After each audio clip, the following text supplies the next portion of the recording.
In this video, we're going to take a look at uploading a file directly from an iPhone into a Zapa client portal.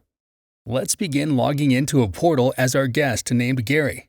We enter the username and password and sign in, which will take you directly into his portal. Gary has been asked to upload a copy of his driver's license.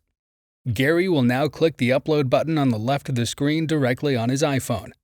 This upload button will now present him with three options, either to access his phone library, to upload a picture that he's taken from his camera roll, or to take a new photo or video using the camera on his phone. He could select this to take a photo or video if there's a physical document he needs to scan and upload, or instead the option to choose files from his phone. Selecting Choose Files will open up the File Chooser, where you can click on the top left Browse button and access other iPhone applications that you've integrated, such as Dropbox, Box.com, Google Drive, OneDrive, or any other type of file management system. By default, the iPhone will take you to the iCloud Drive location. Let's click on the iCloud desktop, where we have previously saved a copy of the driver's license. Now select the driver's license and it will be uploaded directly to the portal right from his iPhone.